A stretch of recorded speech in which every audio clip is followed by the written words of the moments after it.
Bienvenidos a Colombia Antigua.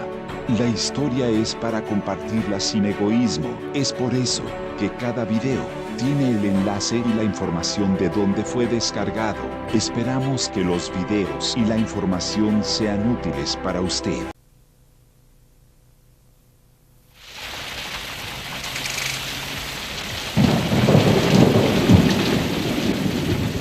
Pájaros, micos, tigrillos, tortugas, dantas, grandes peces blancos y amarillos bajo la superficie de las aguas. Cielos cargados de lluvia, la selva virgen de la Amazonía, los grandes ríos impasibles y las tierras intactas todavía.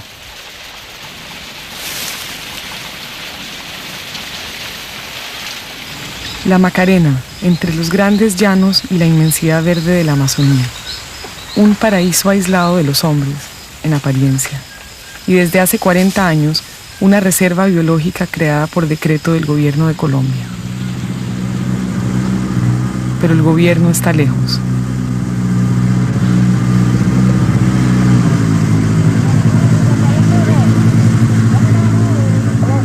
Con decretos o sin ellos, millares de colonos han venido a instalarse en estas tierras prohibidas y protegidas, reservadas por la ley para la infinita variedad de especies de la flora y la fauna amazónicas.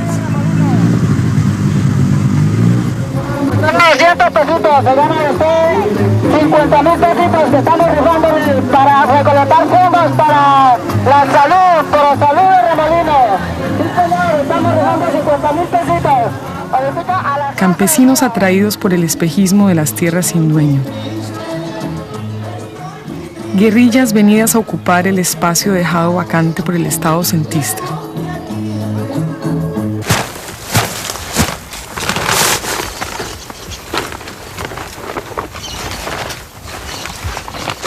Y los aventureros de la coca.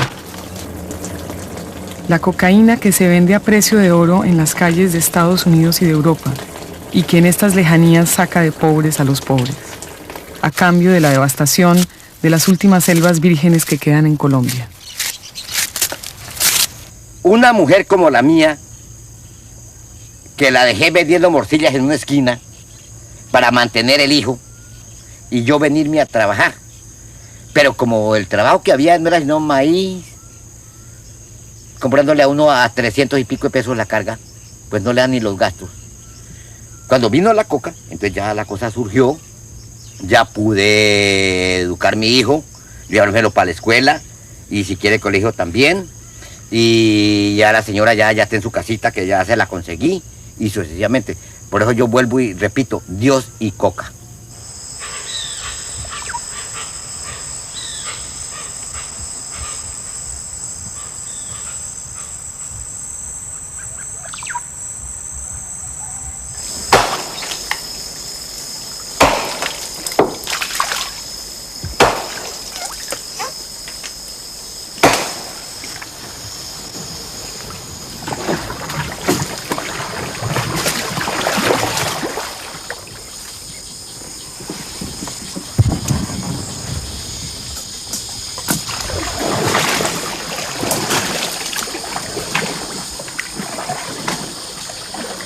Un laberinto de caños y lagunas que van a dar los grandes ríos, el Caguán, el Ariare, el Guaviare, que desembocan finalmente en la amplitud del Orinoco y del Amazonas.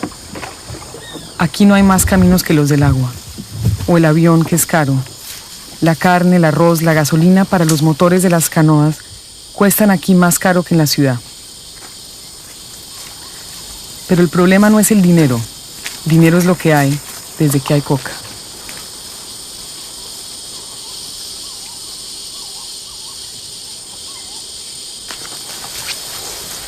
El milagro de la coca llegó a estas regiones olvidadas y casi inaccesibles a finales de los años 70, cuando el crecimiento del consumo de cocaína en los Estados Unidos y Europa Occidental hizo insuficiente la oferta de Perú y Bolivia.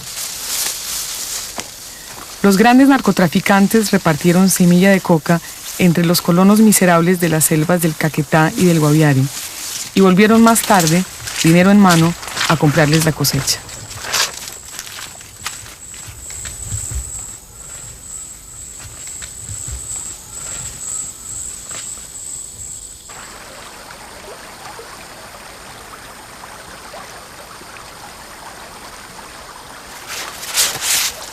y los colonos se multiplicaron, atraídos por el rumor creciente de la nueva bonanza.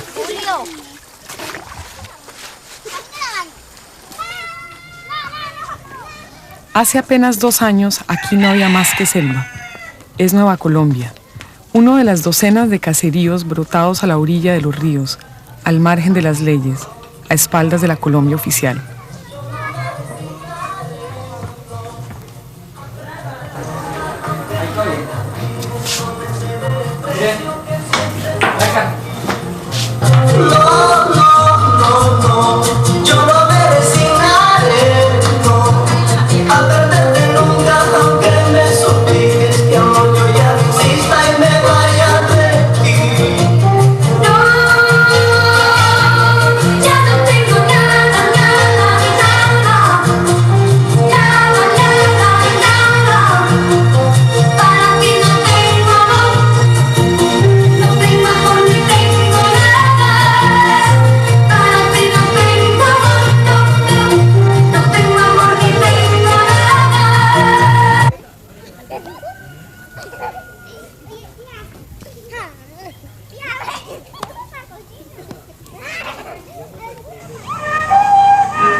Por el río salen las cosechas, llegan las películas para el video, la sal, las herramientas. Y llegan también más y más colonos. ¿Qué importa que estas sierras sean reservas forestales y biológicas? Son cientos de millares de hectáreas de selva sin dueño. Y el Estado es tan incapaz de evitar su destrucción, controlando la invasión colonizadora, como de impedir que se siembre la coca. Pero la devastación empezó mucho antes de que la coca se hubiera convertido en un negocio. Hace medio siglo eran otros los espejismos de enriquecimiento rápido que atraían a los aventureros. Así llegó Manuel Cano a las orillas del Caguán. En el año 46, 47, 48, la explotación del Juan Soco fue una cosa demasiadamente buena. O sea que era el único reglón que tenía el Caquetá de conseguir algo de platica o tal. Y todo el mundo quería ser juanzoquero. Ese fue mi oficio. Con la Segunda Guerra Mundial creció la demanda de caucho del Amazonas. Pero la bonanza no duró. La acabaron las plantaciones de los ingleses en Asia y el desarrollo de los cauchos sintéticos. Se termina el Juan Soco y viene el asunto del cedro, a explotar cedro, al Putumayo, al Caquetá, donde lo hubiera. Yo alcancé a sacar, en un año, alcancé a sacar 30.000 bloques. Y como trabajé un poco de años, pues calcule la cantidad que pudiera sacar. Talados los árboles de maderas finas cercanas a los ríos, la explotación maderera dejó de ser rentable. Me puse a sembrar tabaco. Muy bueno el tabaco en esas regiones, demasiadamente bueno, pero no hay comercio, y una cosa que no haya comercio, pues tampoco sirve. De modo que por todo volví y fracasé. Bueno, pero siempre haciéndole la fuerza, la cara dura a las circunstancias, y pues yo, lo que me resulte. De pronto un señor cualquiera vino y dijo de coca. Dije, pues como yo estoy metido aquí, pues yo le hago. En el juego de la vida, juega el grande y juega el chico, juega el blanco y juega el negro. Los hermanos Pérez son líderes locales que conocen bien esa historia. La coca aparece por acá cuando llega un señor por acá, no recuerdo el nombre, Marcos, como que era el que llamaba, y trajo una semillita de coca por acá. Es que peruana, entonces a todo el mundo llegó a la casa y le dijo, bueno, como que también éramos pocos los colonos, dijo, mira, aquí les traigo estas semillitas de coca, esto de siembra, esto de consigue muy buena plata, por ahí en el Meta no hay gente pobre porque la gente, por allá todo el mundo tiene plata que trabaja con coca. Estas tierras por aquí no sirven para más. El gobierno no le presta a uno ninguna clase de ayuda, en ningún sentido, porque si por acá le dieran semilla mejorada, le dieran transporte para sacar la agricultura que sacaban, el maíz y todo eso, pusieran puestos, así pues todavía. Digo, pero ¿para qué ustedes no hicisten ni saben que en Colombia por qué hicisten ustedes? Entonces cada uno nos dio un manojito de coca. Nosotros como hemos sido muy... no nos ha gustado esas cuestiones, y dijimos, no, eso nosotros no necesitamos eso, nosotros hemos estado viviendo así. Bueno, todo el mundo nos... Bueno, de todas maneras, digo, si no les digo esto lo hago por estrategia, digo, porque si no le doy a todo el mundo, entonces el uno cuenta, el otro también, el otro también. Entonces así fue que se empezó la semilla de coca para aquí a trabajar. Y la gente sembró y todo eso, y a lo último pues nosotros también nos dieron ganas de sembrar. ¿Y funcionó la coca por esta región? Por esta región. En ese proceso de ese señor que dejó ese poco de semilla, todos los campesinos, pues eso sí funcionó, claro. Esa sí fue una bonanza.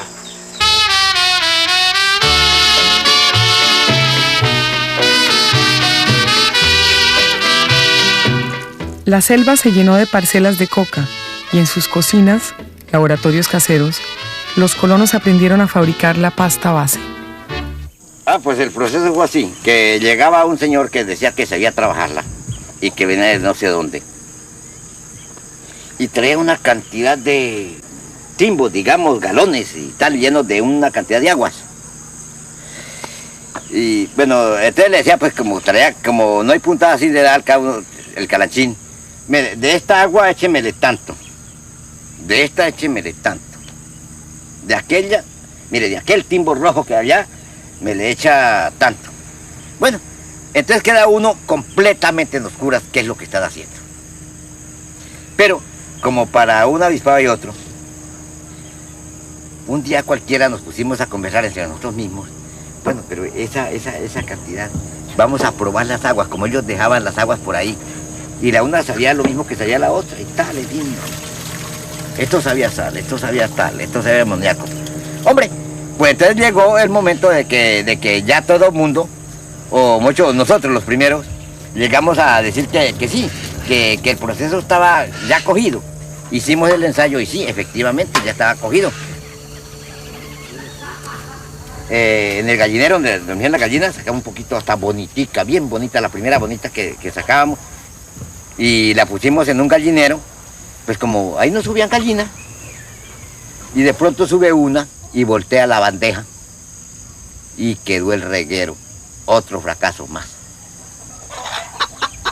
Quedó el reguero, y como en ese tiempo no sabíamos lo que sabemos ahora, porque ahora a mí me interesa un carajo de que se botó allí, pues yo saco la misma cantidad de ahí, porque no teníamos la química completa. Hoy todos son químicos.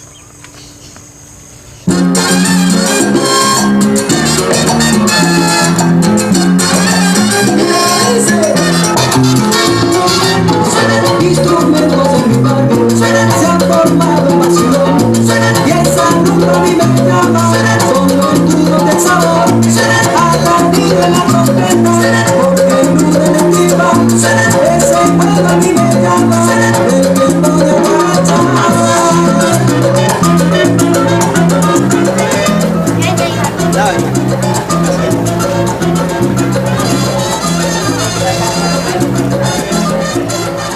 A Remolino del Caguán vienen los colonos los días de mercado desde sus fundos perdidos en la selva. Jóvenes huidos del desempleo urbano. Campesinos viejos de las primeras oleadas migratorias.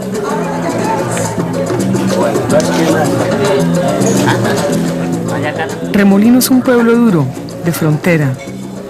El dinero fácil de la droga irriga todas las actividades.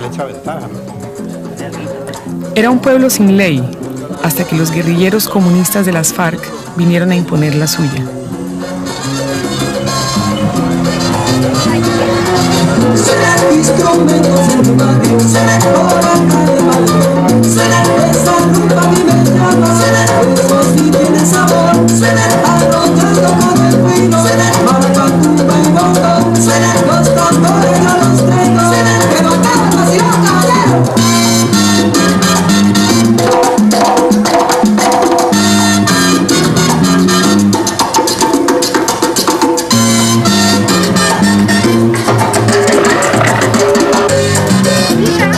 Las FARC asumieron el papel del Estado ausente, garantizaron el orden, cobraron impuestos sobre los cultivos de coca y prohibieron el consumo local de droga.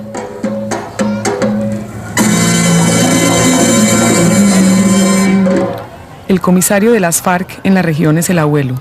El problema en esencia de la coca consiste en que mientras haya consumidores de ella en Estados Unidos y se pague en dólares, habrá estímulo para la producción de coca.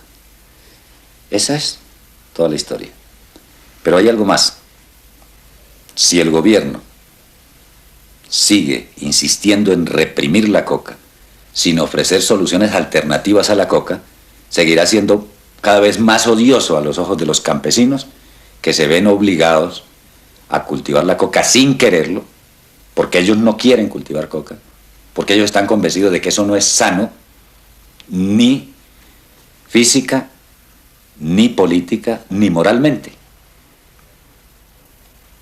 Pero tendrán que seguir haciéndolo por la imperiosa necesidad de vivir.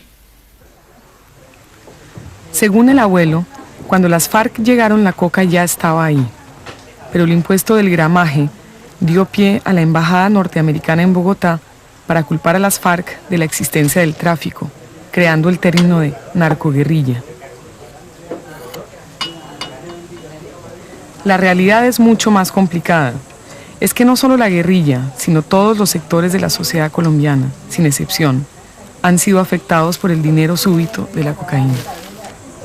312, 309 de Estarao.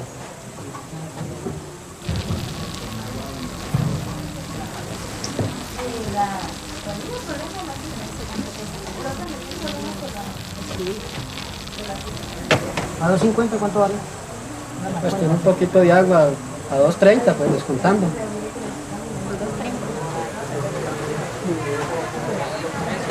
Está muy buena, tiene un aceite clarito, buena tiza. No tiene goma, está de primera. Por un kilo de pasta base se llegaron a pagar $2.000, pero los precios por exceso de oferta tienden a bajar. Y para los colonos, la coca es otra bonanza que se va. Pero no todos quisieron participar, como Dionisio, fundador de la Macarena. Yo no me pareció, yo he bregado y por eso, digo yo que hasta por eso era que estoy pobre, pero eso no me ha gustado. ¿Qué? La sembrada de coca, ni trabajar con eso, porque es que para ir uno como el ladrón escondido, comiendo con zozobra, ojo aquí y ojo allí, como que estuviera robando. No, yo digo que muero pobre, pero y sin lío. En ese tiempo, en la que se llamó la bonanza coquera, estaba el gramo 700 pesos, y el que sembró en ese tiempo harta, pues consiguió buena plata ligero. Y después ya se echó a rebajar de precio y echó a quedar que no sirve, no da gasto. Tanta gente que eso aquí llegó y se puso a eso y están peor que uno. Porque ellos llegaron y vendieron los animales para comprar semillas para sembrar. Y ahorita están, pues, mejor dicho, la semilla no les sirvió para nada. Ahora están volviendo a sembrar es comidita y bregando otra vez a volver a poner los animalitos que gastaron. Póngale que eso es lo que yo digo. Pero mientras duró, la bonanza coquera ayudó a multiplicar el número de familias que venían a abrir selva en la reserva de la Macarena. Hoy el 40% de su territorio está irreversiblemente afectado. Por Puerto Lucas, que es la puerta de la Macarena sobre el río Güéjar, han pasado millares de colonos en los últimos 40 años sin que nadie intentara detenerlos. Se calcula que hoy son unos 30.000 los que viven en la reserva.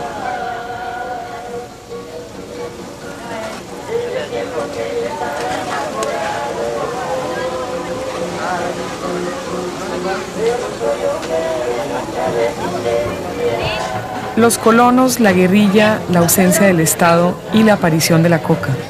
Todo esto sumado convierte a esta serranía, uno de los parques naturales más importantes de América, en el escenario de un drama ecológico. Este se hizo evidente cuando vino la crisis de los precios de la coca. La serranía de la Macarena es una meseta aislada de la cordillera de los Andes y de formación mucho más antigua. se mantuvo por encima de las aguas durante las últimas glaciaciones. Por eso alberga muchas formas de vida animal y vegetal que ya no existen en el resto del continente. Después de la gran glaciación del Pleistoceno, sirvió de vivero natural para repoblar la cordillera y las selvas de la Amazonía y la Orinoquía.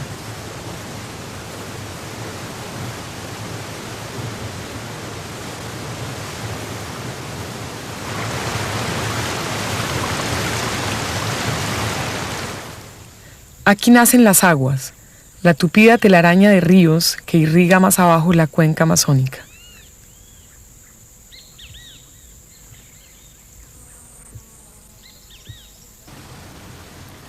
La Macarena es el primero de una cadena de 22 parques y santuarios naturales en los que el Estado colombiano ha intentado preservar sus riquezas de flora y fauna.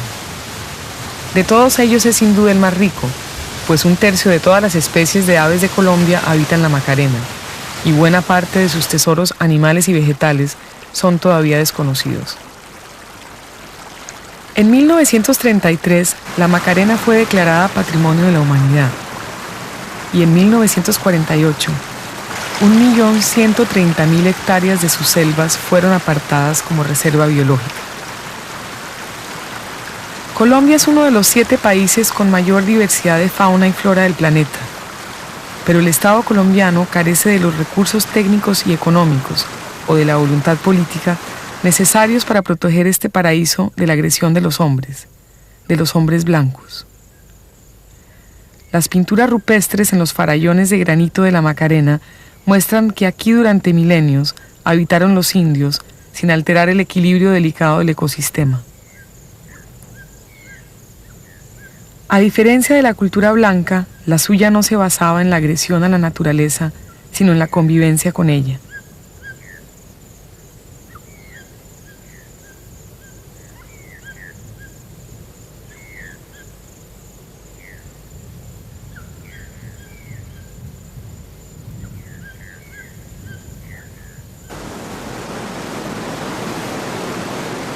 Pero ya no hay indios, y también han sido aniquiladas docenas, tal vez centenares de especies animales desde la llegada reciente de los colonos blancos. Estoy comprometido con los de la reserva de la Macarena desde que estuve con ellos. Pues con ellos estamos. Aquí está el ejemplo. Hemos venido desde Mesetas, bastante lejos, para estar con vosotros, para animaros, para indicar que no estáis solos, que la patria es grande, que tenemos que trabajar y que tenemos que luchar. Señor, Padre Santo, Dios Todopoderoso y Eterno, en Él brilla la esperanza de nuestra feliz resurrección. Y así, aunque la certeza... Entonces todos los presentes, todos los que vinieron... Se trata de un hecho cumplido y ya irreversible. La Macarena está hoy habitada por millares de familias de colonos campesinos, que organizados comunalmente y a la vez presionados y protegidos por la guerrilla, se han convertido en un dolor de cabeza para el Estado colombiano. Exigen la legalización de sus títulos de propiedad, reclaman créditos de desarrollo, piden servicios de salud y carreteras de penetración. Como respuesta a la presión, en agosto del 87, en Puerto Nuevo, a orillas del río Guayavero, hizo acto de presencia el consejero presidencial para la rehabilitación, Rafael Pardo. La reserva de la Macarena es un problema en este momento jurídico. Es un problema en este momento, un problema político. Es un problema científico. Es decir, hemos visto que entre las distintas entidades del gobierno ya se ha aclarado cuál es la entidad responsable. Se va a trabajar para que esa entidad responsable, que es la Universidad Nacional, produzca en el más breve plazo una definición sobre cuál va a ser la nueva situación de la reserva. Por eso, lo que la universidad haga debe tener en cuenta que existen colonos viviendo allá, que existen miles de colonos viviendo allá y que por ser reserva biológica están siendo perjudicados, pero que las especies vegetales o animales que hay en la Sierra de la Macarena también son especies únicas, Por eso los colonos, como yo lo he oído de muchos de ustedes, tienen la responsabilidad de cuidar los recursos naturales de la sierra.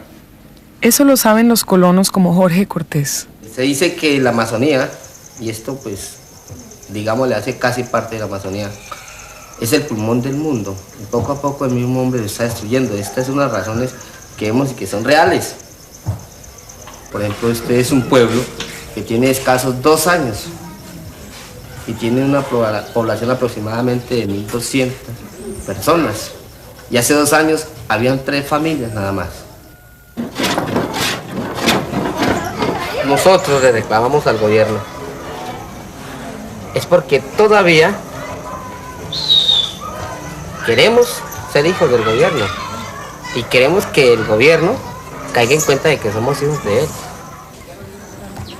Pero esta conciencia no siempre ha existido, ni entre los campesinos, ni entre los institutos del Estado, y el daño ya está hecho. En la reserva se han abierto fincas, funcionan escuelas, se han entregado créditos, se abren vías. Los colonos reclaman la terminación de una carretera iniciada por ellos y que hoy, por falta de recursos, ha sido detenida en el puente sobre el río Güéjar, en Piñalito. La carretera partiría en 2 la reserva natural, abriéndola al tráfico pesado. Hace apenas 5 años, los ecologistas colombianos veían la construcción de esta carretera como un crimen.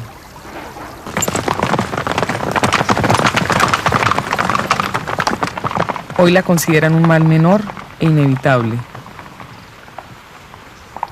Y el problema no consiste ya solamente en preservar la flora y la fauna, sino además en colaborar con los colonos. Ellos mismos proponen compartir la responsabilidad de la conservación de la reserva a cambio de una reducción de sus límites. Se trata de encontrar una manera realista de salvar, no la reserva entera, sino lo que queda de ella, porque la situación actual es el resultado de 40 años de éxodos campesinos. Debemos de mirar un poquito más profundamente por qué la reserva de la Macarena ha venido siendo colonizada. No es un sadismo del campesino, no es que el campesino sea enemigo de los recursos naturales, sino es precisamente las condiciones a que ha sido sometido a través de la historia.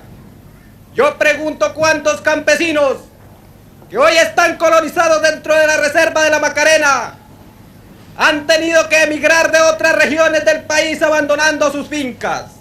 Por lo tanto, consideramos que para solucionar el problema de la reserva de la Macarena se debe de realizar en Colombia una reforma agraria, democrática, al servicio del campesino pobre y no al servicio de los grandes latifundistas y terratenientes de aquellos departamentos ya desarrollados.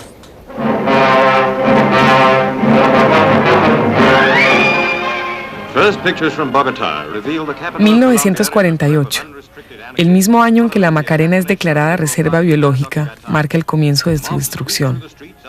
El 9 de abril de ese año, el asesinato en Bogotá del jefe del Partido Liberal, Jorge Eliezer Gaitán, provocó una sublevación sangrienta que se extendió por todo el país. El gobierno conservador blandió el fantasma amenazador del comunismo y desencadenó la represión contra las masas liberales. Fue lo que en Colombia se llama todavía la violencia. Chucho Montoya recuerda. La violencia surgió de llegar a los campos a matar liberales. Y entonces, como mi papá era tan liberal, nos quemaron la casa y se llevaron el ganado. Ya allí se violaban las mujeres, los policías y los señores conservadores.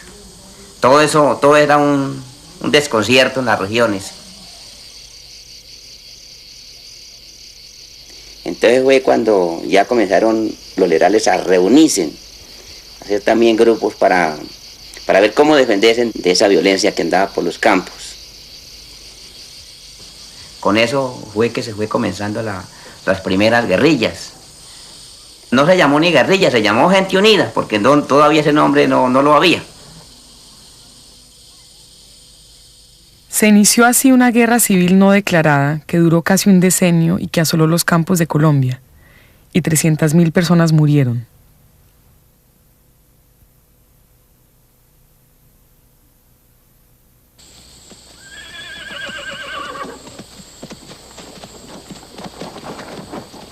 400.000 fincas y parcelas cambiaron de manos. 2 millones de campesinos abandonaron sus tierras para refugiarse en las ciudades o en las inmensas regiones despobladas de más allá de las cordilleras, en la selva, que cubría 2/3 del territorio de Colombia y hasta entonces estaba prácticamente intacta.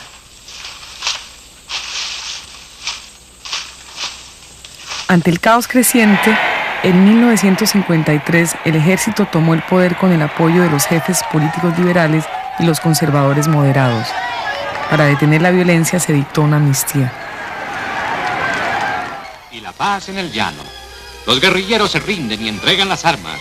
Son colombianos extraviados por las pasiones políticas que recobran la plenitud de sus derechos ciudadanos y se acogen a la protección del gobierno de las Fuerzas Armadas. Los jefes del ejército los reciben con franca cordialidad y otra vez los llanos orientales comienzan Uno de aquellos guerrilleros liberales fue Gerardo Cubillos. Eso fue en el 53, cuando se entregaron las guerrillas, porque Juan de la Cruz Varela no se quería entregar, pero al verse que se entregó aquí las guerrillas del llano y a ver que no quedaban sino las solas de guerrillas del Tolima y que se le iba toda esta represión encima, les tocó por obligación, les llamó a todos los dirigentes, todos sus compañeros dijo aquí no hay de otra sino entregarnos, pero prácticamente en ese tiempo pues quedaron las mejores armas y quedaron allá. Y allá en esa época nos mandaron fue a inspeccionar, una inspección. Nosotros veníamos a ver qué había en estos llanos, qué si se podía para emigrar en caso de otra guerra, porque nosotros allí prácticamente teníamos las Fuerzas Armadas, teníamos el enemigo en el poder, nosotros nos estaban persiguiendo todo lo que nosotros éramos guerrilleros. Las guerrillas de autodefensa campesina que escaparon al otro lado de la cordillera fueron la primera avanzada de la colonización en la Macarena. Cuando nosotros entramos aquí nadie nos dijo esto es reserva, ninguno. Al mucho tiempo ya salieron que era reserva y que toda esa cosa, pero nosotros nos dijeron que era reserva. Era una inmensidad de montañas. Había platanilla, habían plataneras de popocho, había pescado y eso eran selvas, unas tierras muy lindas. La tierra que nosotros los pobres perseguíamos porque se daba el maíz, el plátano, el arroz, lo que el pobre persigue. Que tenían que morir uno para darle vida a los otros. Teníamos nosotros que tumbar los guaymaros para sembrar las matas de plátano, para podernos nosotros alimentar. Los colonos eran gente de los Andes que no conocían la selva y aplicaron las técnicas tradicionales de la agricultura andina.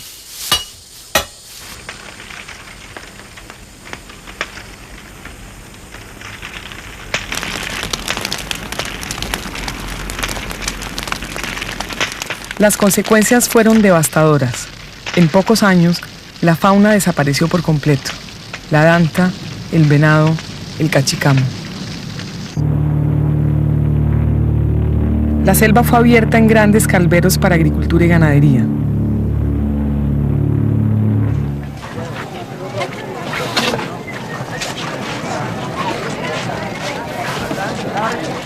El gobierno militar agravó la situación trasladando por avión colonos y herramientas, abonos y medicinas.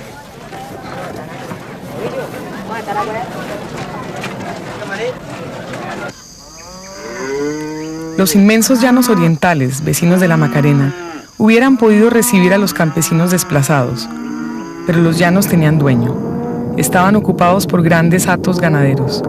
El río migratorio fue en consecuencia desviado hacia las tierras selváticas de la reserva.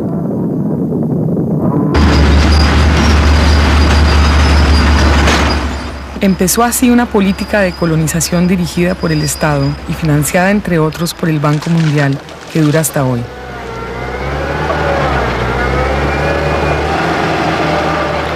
Para no hacer una reforma agraria distribuyendo tierras fértiles, se decidió ampliar la frontera agrícola, y las selvas vírgenes de los baldíos del Estado parecían entonces inagotables. La tierra de la selva, sin embargo, es mala tierra para la agricultura. Pero entre tanto, la violencia política se recrudecía en muchas regiones. Vuelve y se daña la situación ya en manos del señor Rojas Pinilla. Se daña también en manos cuando el mando atacó supremamente duro esa región. Entonces volvemos y nos metimos al monte. Sí, nos metemos otra vez al monte a salvar las vidas porque allá llegaban matando el que se encontraban de camino. Eso nos preguntaban cómo llamaban y quién era y no que eso era matado porque el cuento era que todos éramos comunistas. Bueno. ¿Y había comunistas en esa época ya? No los conocí. En ciertas zonas, las antiguas guerrillas liberales, ahora sin el respaldo político de su partido, volvieron al monte.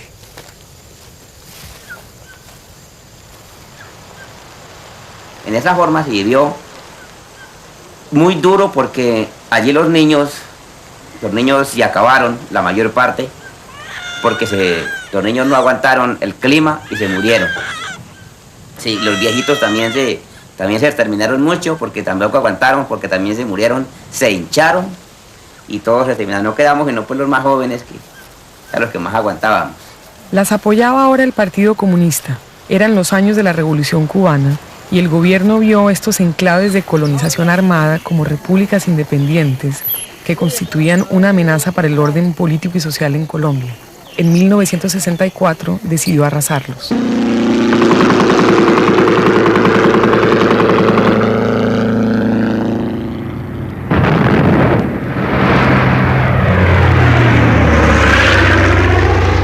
La operación militar generó un nuevo éxodo campesino hacia las selvas. Por otra parte, las guerrillas de autodefensa se convirtieron en el embrión de un ejército organizado, las FARC, Fuerzas Armadas Revolucionarias de Colombia, controladas por el Partido Comunista.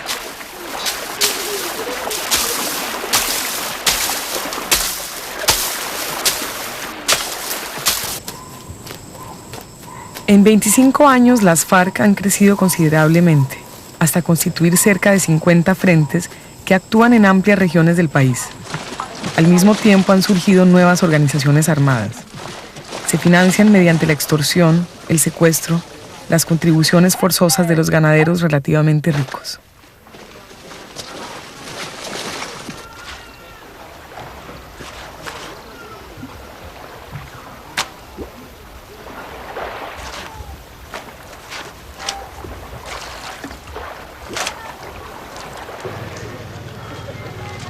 Y ahora, siendo la autoridad en zonas de colonización, las FARC se sostienen mediante el impuesto a la coca.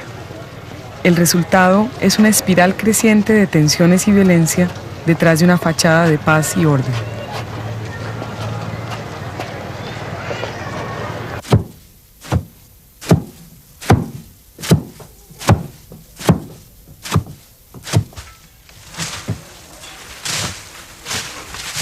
Ese orden a espaldas de la ley, coqueros, guerrilleros, colonos ilegales, garantizó a las FARC el apoyo de la población. Así atestigua Sonia en el Guayabero. ¿Cómo es la relación de ustedes como campesinos con la guerrilla, Sonia? Pues vemos en ellos bien y bueno todo porque fue una gente honesta y honorable y una gente que nunca le gusta la maldad con nadie ni matar por matar como dicen, no. Es una gente buena, es una gente que al menos no amedrenta al campesino, sino que lo educa, lo enseña. Primero que todo nos enseñan a trabajar honestamente. También nos enseñan a respetar los bienes ajenos, digamos, a no robar, a no matar, a cultivar, nos enseñan hasta leer y escribir a los niños que no saben. ¿Sus hijas en dónde están, Sonia? La guerrilla. ¿Por qué están ellas en la guerrilla? ¿Cuántos años tienen? Ellas tienen 14, una entró de 14 años y la otra de 15 años. Y entraron por la pobreza de todas maneras. No tenía cómo educarlas, ni cómo... nada. Porque el ejército entró y decía que venía atrás de las guerrillas, que venía a matar guerrilleros. Entonces... mentiras que ellos no venían a matar guerrilleros y no nosotros mismos. Oye, sabe bien que ellos siempre vienen a matar a los campesinos y dicen que son guerrilleros, porque ellos frente a frente a las guerrillas no les enfrentan. Eso siempre lo peleamos del bulto nosotros. En 1984, el presidente Belisario Betancur inició desde Bogotá conversaciones con las guerrillas en busca de una tregua. Cuando sean las 0 horas del 28 de mayo de 1984, se inicia la tregua de una lucha absurda que lleva ya más de 30 años. Y sobre todo, porque mientras subsistan las injusticias sociales, no habrá la paz en la tierra a los hombres de buena voluntad que predica el Evangelio. Era un vuelco total en el tratamiento exclusivamente militar que se le había dado siempre al problema de la guerrilla. Hastiados de 30 años de violencia, en un principio los colombianos apoyaron masivamente la iniciativa de paz. La Unión Patriótica, un nuevo partido surgido de las FARC, fue la primera consecuencia del proceso de paz. La tregua militar fue también una tregua para la naturaleza. En la reserva del Caguán, los colonos, apoyados por la Unión Patriótica y la guerrilla, intentaron métodos de explotación menos destructivos inspirados por el abuelo, comisario político de las FARC en la región. Cuando se comenzaron las conversaciones de paz con el gobierno del doctor Belisario Betancur, la principal preocupación de las comunidades del Caguán y de la guerrilla, por supuesto, era el aprovechamiento del clima que se creaba para darle un mayor campo de acción al proceso de paz. A nosotros nos interesaba en el alma comprobar que sí se podía estar de acuerdo, Estado, comunidades y movimiento guerrillero, para intentar el proyecto más ambicioso que podía generar el proceso de paz, que era crear un modelo de colonización para la zona amazónica.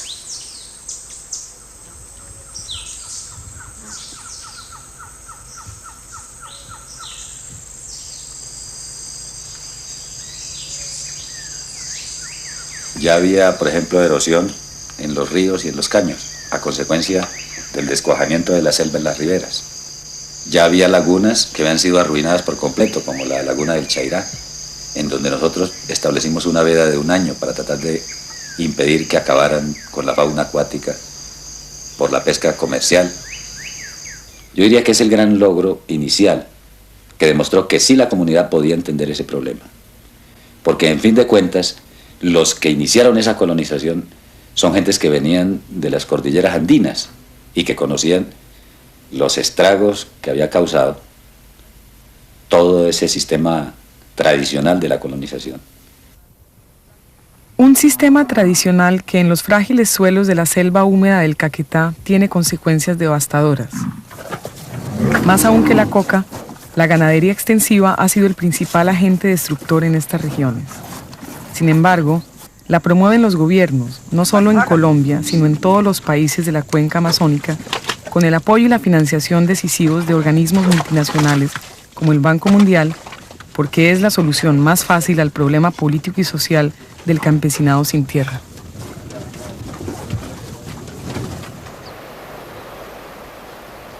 El suelo del Caquetá y de toda esa región amazónica es tan sensible, tan delicado como la piel de un niño. De manera que cuando se descuaja la selva y queda sin la protección natural el suelo, entonces las lluvias, que son muy copiosas por allí, destruyen prácticamente la capa vegetal, que es muy delgada, y producen una tierra amarilla que hay en el fondo. Lo otro es que cuando se descuaja la selva en la forma irracional como se ha hecho masivamente, entonces se produce otro fenómeno, es que la evaporación de las lluvias se hace muy rápido y entonces también el régimen de lluvias cambia, porque la acumulación en la atmósfera se hace muy rápido, entonces las precipitaciones son mayores, a más volumen, pero no con la extensión en el tiempo que se daban antes. Los ríos se están erosionando y se están secando, porque las fuentes en sus nacimientos y por los cauces han sido descubiertos. Entonces hay una mayor evaporación. Pero como además por los lados se ha descuajado la selva, entonces la tierra resume más el agua. Entonces los cauces se van achicando cada vez más. Y por la erosión de los bordes, entonces el agua se explaya. Entonces ya cada vez pierden profundidad. Y entonces los peces grandes y toda una serie de especies que vivían en esas profundidades han tenido que irse bajando. Y si la cosa continúa, pues terminarán en el océano o terminarán definitivamente liquidados. Para cambiar el modelo actual de desarrollo, que no es otra cosa que el saqueo a corto plazo de la tierra y de las aguas, y en fin de cuentas autodestructivo, es necesario vencer una doble dificultad. Primero, convencer a los funcionarios y técnicos del Estado de que abandonen sus rutinas desarrollistas. ¡Toma, toma, toma, toma! Y segundo, ganar la confianza de los propios colonos. Es el caso de los Pérez. No solo saben que su situación es ilegal porque sus fundos se hallan en zonas de reserva forestal, sino que decenios de persecución política los han hecho suspicaces ante las iniciativas oficiales. En la reserva del Caguán, sin embargo, fue posible firmar un convenio entre los institutos oficiales de protección ambiental y las organizaciones de colonos que hubiera podido servir luego de modelo para la Macarena. Los colonos se comprometieron a ocuparse de las tareas de conservación y regeneración ambiental con asesoría oficial.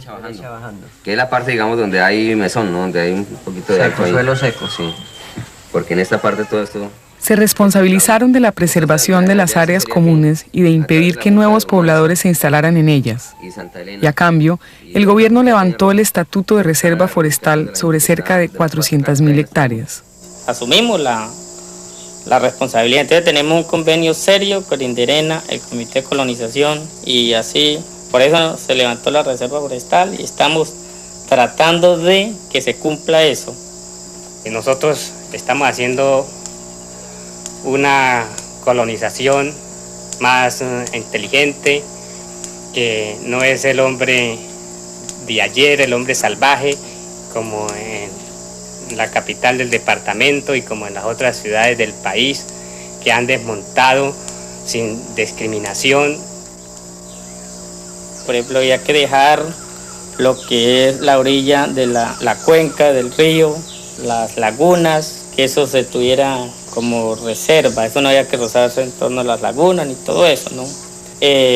También las cañadas pequeñas, eso no había que desmontar, los nacimientos de agua, los salados, había que dejarle los salados una franjita de monte donde los animales tuvieran conexión para la entrada del monte espeso.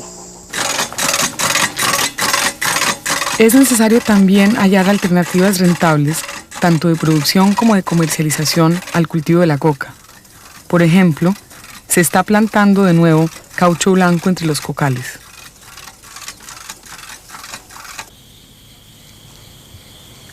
Pero el caucho no es una perspectiva a corto plazo, y tanto los colonos para vivir como el gobierno por razones políticas necesitan soluciones rápidas.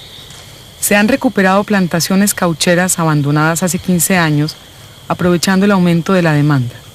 Colombia importa el 93% de sus necesidades de caucho.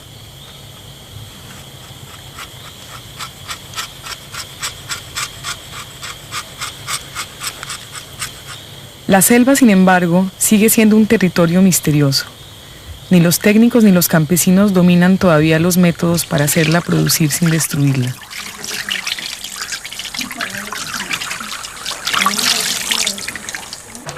Ahí está el nudo de la contradicción del Estado, la contradicción entre sus docenas de leyes, decretos e institutos destinados a proteger en teoría los recursos naturales y una larga práctica política de solucionar las tensiones sociales con métodos desarrollistas que aniquilan esos mismos recursos.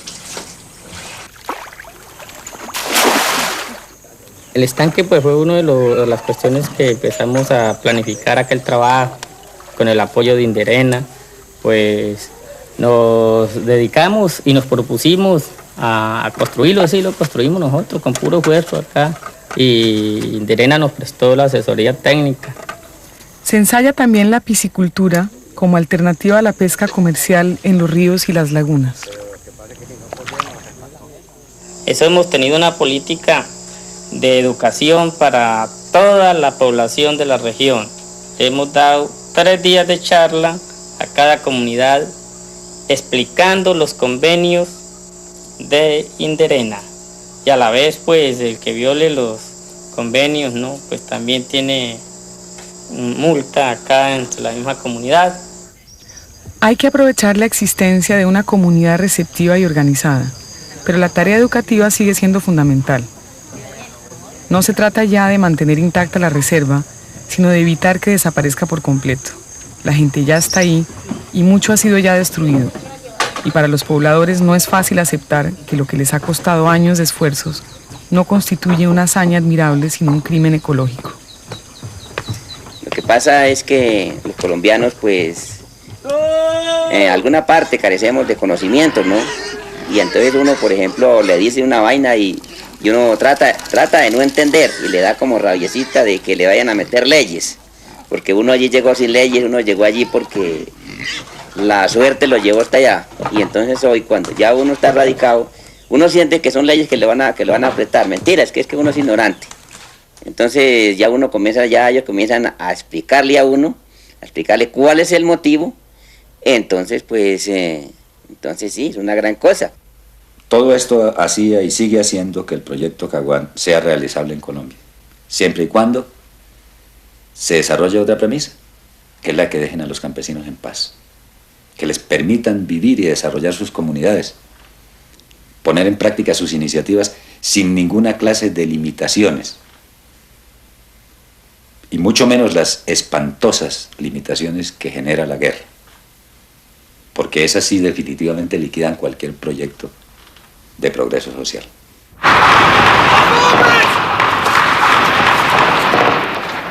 A pesar de las buenas intenciones, de lado y lado, la paz tenía enemigos. Desde el mismo día de la firma de la tregua se presentaron nuevos choques armados y pronto algunos sectores de la guerrilla declararon rotos los acuerdos. Hermano, le di porque sí muchas veces. ¿Le dieron? ¡No! Así, en noviembre de 1985, el M-19 asaltó el Palacio de Justicia en Bogotá. Tomó como rehenes a los magistrados de la Corte Suprema para así juzgar al gobierno por incumplimiento. El ejército contraatacó. Al cabo de 30 horas de batalla, los guerrilleros asaltantes y la mayoría de sus rehenes estaban muertos y el palacio incendiado.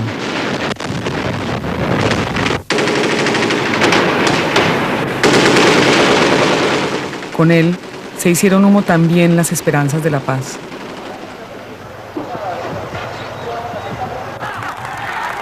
Un nuevo presidente, Virgilio Barco, fue elegido en 1986.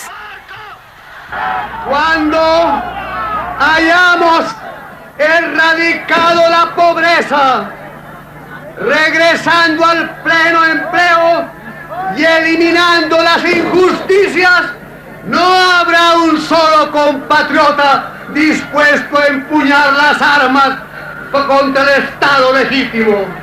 Quienes persistan el empeño violento de sangre inútil serán repudiados por el pueblo y sometidos por las fuerzas del orden.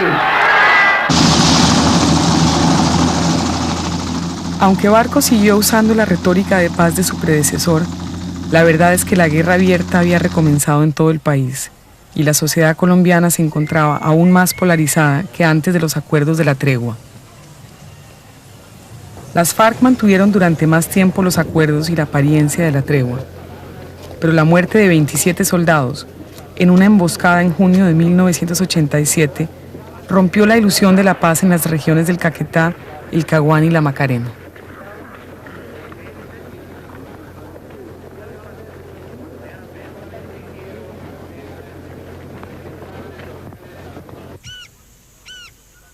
Para el experimento ecológico del Bajo Caguán, la ruptura de la tregua fue un golpe mortal.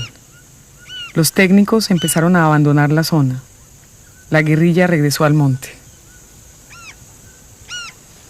Si era pálida la presencia del Estado con sus beneficios en el gobierno de Belisario, ahora sí es más, ya es la sombra de la sombra, porque pues los institutos antes se están retirando, que pues sin paz nadie trabaja con aspiración, pues la paz la necesitamos, somos todos los colombianos.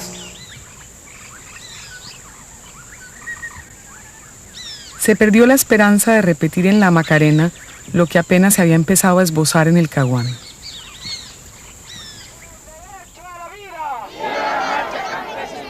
Los colonos, ante el incumplimiento, volvieron a organizar marchas de protesta para reclamar lo de siempre: títulos sobre la tierra y vías. Para el gobierno, las marchas campesinas tenían un fondo subversivo. El señor gobernador nos quiere hacer matar como si fuéramos delincuentes, porque al decir que nosotros estamos armados acá, es con el fin de hacernos matar y decir que somos guerrilleros. Esa es una farsa, es un enemigo de nosotros, el señor gobernador.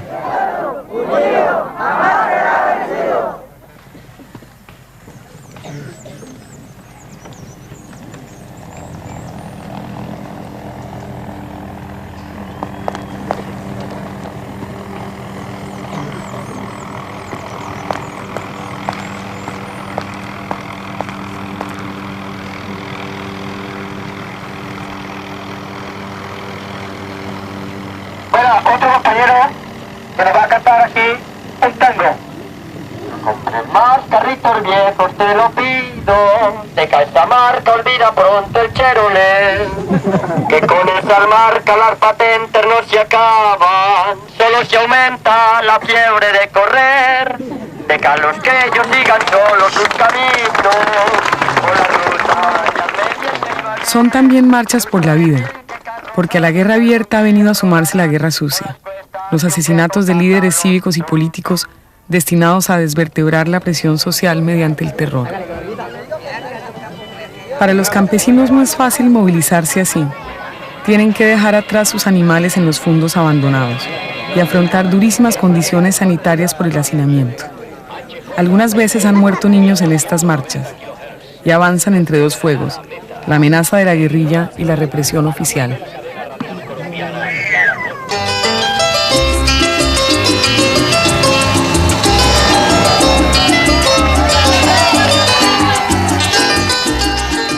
En este caso, la marcha ha sido un éxito.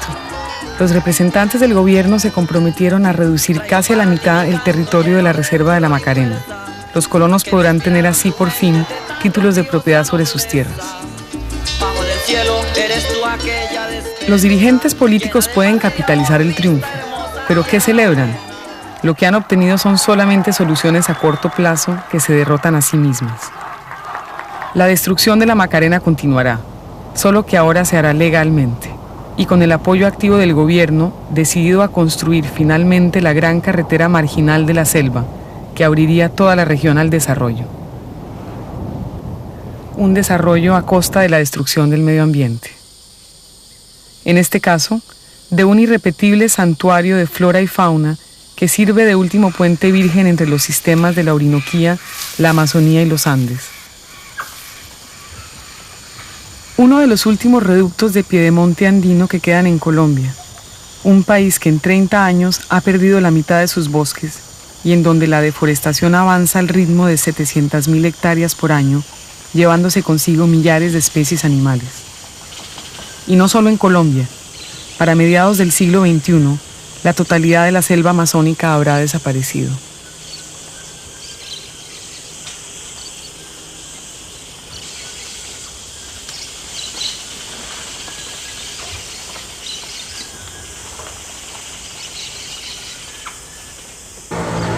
Entre tanto, la violencia política crece. Se multiplican las matanzas de civiles organizadas por terratenientes hastiados de la extorsión guerrillera, financiadas por los capos del narcotráfico y con cierta complicidad del ejército. El objetivo es limpiar al país de subversivos y comunistas. Entre las víctimas, el excandidato presidencial y jefe máximo de la Unión Patriótica, Jaime Pardo Leal.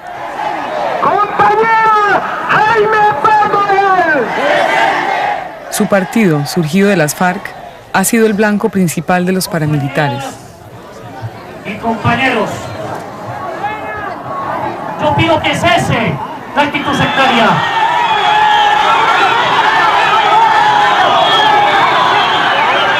Para que no haya más Jaime Pardo Leal muertos. Para que no haya más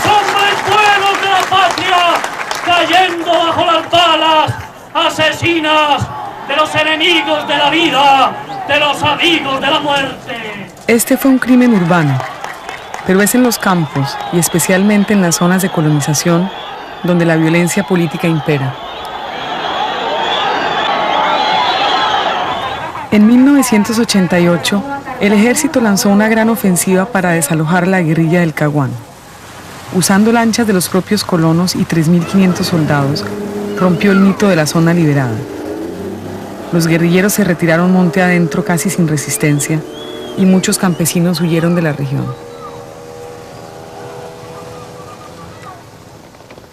La guerrilla ha perdido mucho de su prestigio y los militares controlan la zona. Y el convenio firmado para el desarrollo racional de la reserva del Caguán parece olvidado definitivamente.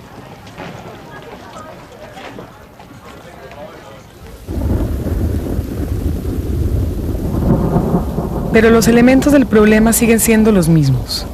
Violencia política, tensiones sociales, un Estado ineficaz, insuficiente y contradictorio. Y una gran masa creciente de campesinos sin tierra, cogidos entre múltiples fuegos y que no ven otra salida que la colonización espontánea, la conquista de las tierras vírgenes. Parece la tierra prometida, pero no es infinita.